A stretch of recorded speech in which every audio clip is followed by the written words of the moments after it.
Another check of your forecast with meteorologist Chris Mulcahy. All right, Chris, gorgeous out there right now.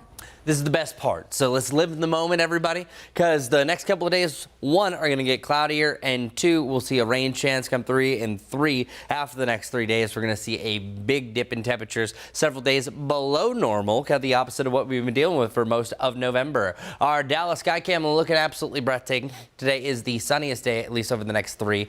A lot of upper level clouds, and upper level clouds are usually a good telltale sign that, hey, something's coming, something's brewing on the horizon, and that's exactly what we're seeing here. And we'll get to that. 72 degrees for a high today. That's fantastic, right? 64 in Boone. We're living it. We're doing it because the average high for this day in climatology is 62 degrees. So we're well above that. Overnight tonight, we're also above normal for our lows, especially for the mountains with that increased cloud cover. 41 in Boone, 46 in Charlotte, 44 in Wadesboro. That's a great temperature range. But here is the difference maker. Once this cold front slides through, that's where we pick up the winds. Cold air blows in behind it, and dare I say, snow for the mountains. Snow for the mountains, not for the Charlotte area. Just want to make that perfectly clear. I think your best window of opportunity for this rain, though, is really going to be Tuesday night heading into Wednesday morning, where you can see an isolated chance for tomorrow, but it's really that scattered likelihood. Anytime between about 10 p.m. and noon on Wednesday, I think is the best window of opportunity. But this is a cold front, so it shifts the winds and it drags in that colder air. Look at the difference. 70 degrees on Wednesday,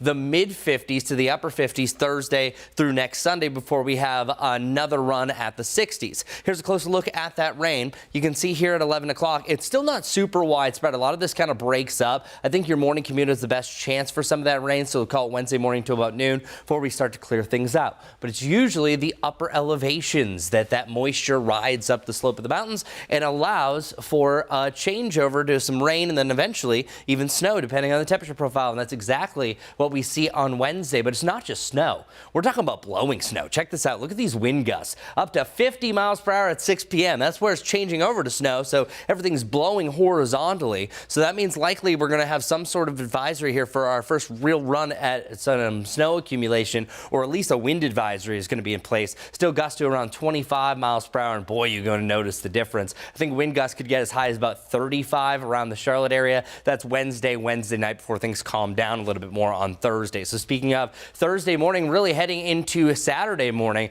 mountain snow, good chance for wind gusts up to about 40 miles per hour. So coats and have the devices charged. Thanks to Becca for making this graphic. So shout out to her over there. We're looking at a little bit of snow that is now accumulating up here in the mountains. So this is going to be that time frame from about Thursday heading into Friday. So this gray right here, if you go up to our key, is showing up to about 2 inches of snow across that 48-hour period. The blue represents anything over 2. I think it might be the mountaintops like Beach, Grandfather Mountain, that you're going to see some of those bullseyes heading into the early part of this. As for the question of, hey, have we had any snow? Not really. The only measurable snowfall that we had was actually back on October 16th, where we had 1.5 inches on top of Beach Mountain. Outside of that, there was just some snowflakes, not really any snow accumulation. So our Guy Roofing 7-day forecast, no snow again for the Charlotte area. We're still well over 1,000 days waiting on that. For the Panthers game, temperatures in the upper 50s. But I want to talk about before the Panthers game. Look at that low, 33 degrees. That by far is well below what we've had for any of our lows, even our first shot at freezing so far this fall. So enjoy the warmer temperature while we have it. You can see the big duck dive once you get to Thursday.